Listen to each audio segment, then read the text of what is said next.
Welcome to NS TV. నేను రాజీవ్. ముందుగా headlines చూద్దాం.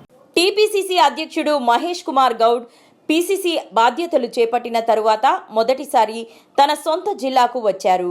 ఈ కార్యక్రమంలో కామారెడ్డి నియోజకవర్గంలోని బిక్నూర్ టోల్గేట్ వద్ద ఘన స్వాగతం పలికిన కాంగ్రెస్ శ్రేణులు మహేష్ కుమార్ వెంట ప్రభుత్వ సలహాదారు మొహమ్మద్ అలీ షబీర్ గారు, మంత్రి పొన్నం ప్రభాకర్, వ్యవసాయ శాఖ మంత్రి తుమ్మల నాగేశ్వరరావు గార్లకు డీసీసీ భారీ స్వాగత ఏర్పాట్లు చేయడంతో పాటు భారీ సభకు ఏర్పాట్లు చేశారు. డీసీసీ అధ్యక్షుడు మరియు మండల అధ్యక్షులు, బ్లాక్ కాంగ్రెస్ అధ్యక్షులు, కాంగ్రెస్ నాయకులు, కార్యకర్తలు పాల్గొన్నారు.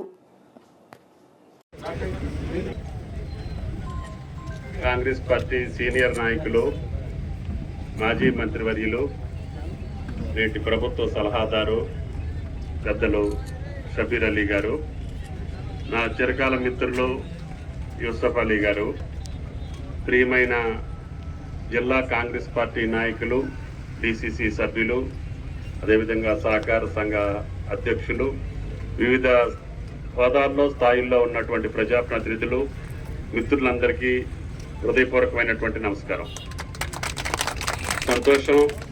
ఈరోజు మన జిల్లా బిడ్డ ఆది నుంచి కాంగ్రెస్ పార్టీ కట్టుబడి అవకాశాలు వచ్చినా రాకపోయినా ఎన్ఎస్యు దగ్గర నుంచి ఈనాడు పిసిసి అధ్యక్ష పీఠానికి ఎదిగినటువంటి మహేష్ కుమార్ గౌడ్ గారి యొక్క ఆగమనం మీ జిల్లాకి ఈరోజు మొట్టమొదటిసారిగా వస్తున్న సందర్భంలో జిల్లా కాంగ్రెస్ పార్టీ శ్రేణులందరూ కూడా ఆయనకి హృదయపూర్వక స్వాగతం పలకటానికి మీరు చేసినటువంటి ఈ యొక్క స్వాగత కార్యక్రమానికి అవకాశం ఇచ్చినటువంటి షబీర్ అలీ గారికి మీకు ప్రత్యేకంగా ధన్యవాదాలు. సరే, మీరు రోజు టీవీలో చూస్తున్నారు, పేపర్లు చదువుతున్నారు, ప్రతిపక్షాల మాటలు కూడా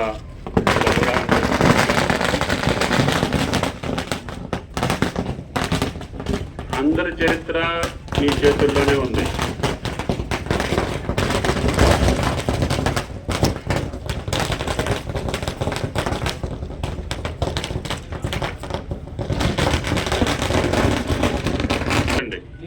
ఇప్పుడు వేస్ట్ అయిపోతాయని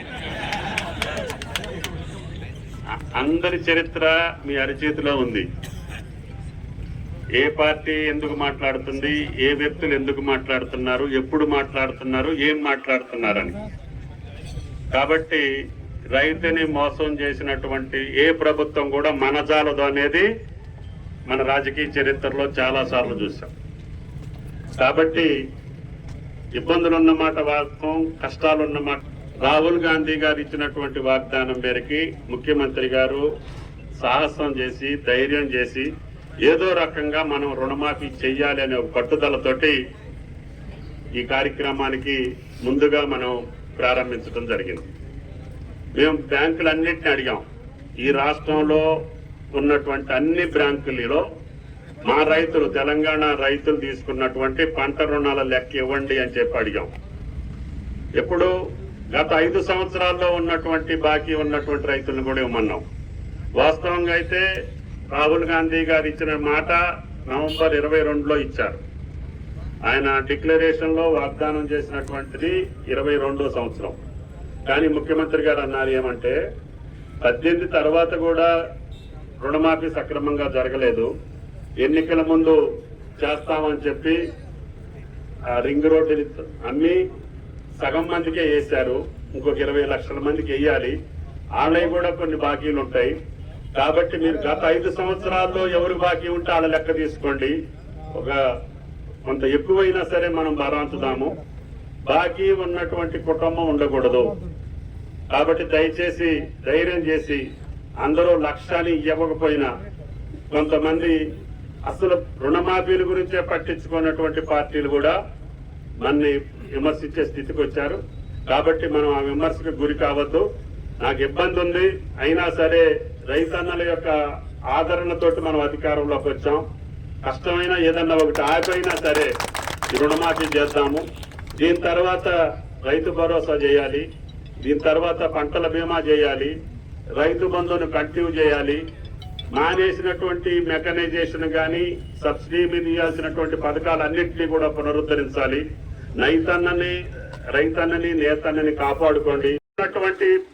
రైతులకు కూడా రుణమాఫీ జరుగుతుంది, రైతు భరోసా కూడా మీ ఖాతాలో వేయించే బాధ్యత కాంగ్రెస్ ప్రభుత్వాన్ని అని చెప్పి మీకు ఈ సందర్భంగా మనం చెప్తున్నాం.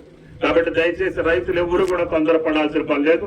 భగవంతుడి దయ వల్ల మంచి వర్షాలు పడ్డాయి. అది మీ జిల్లానే కొన్ని విత్తనాలకి తెగులు వచ్చిందని చెప్పారు, దాన్ని కూడా సర్వే చేయమని చెప్పాను.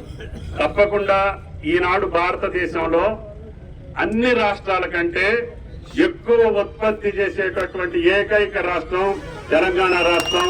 నా రైతాంగం అని చెప్పి మీకు ఈ సందర్భంగా మనం చేస్తున్నాం. సుమారు 145 లక్షల టన్నులు ఈ రోజు వరి ధాన్యం మన దగ్గర పండుతుంది.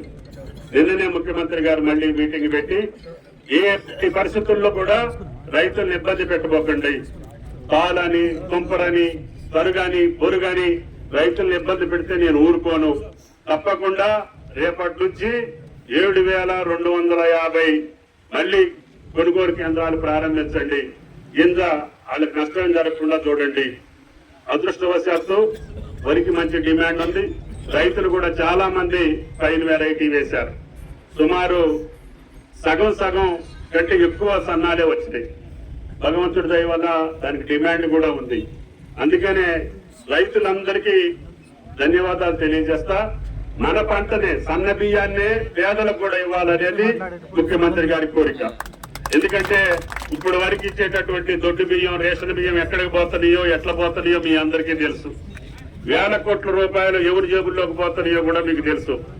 ఆ రకమైనటువంటి దౌర్భాగ్య పరిస్థితి ఉండకుండా తప్పకుండా సన్న బియ్యమే పేదోడికి కూడా ఇద్దాము, ఎంతైనా సరే మీరే కొనండి అని చెప్పి ముఖ్యమంత్రి గారు నిన్న క్లియర్ కట్ గా ఆర్డర్స్ ఇచ్చారు. దాని ప్రకారంగా సన్న ధాన్యానికి 500 ఎక్స్ట్రా బోనస్ ఇచ్చి కొంటామని చెప్పి కూడా మీకు ఈ సందర్భంగా మనం ఇస్తున్నాం.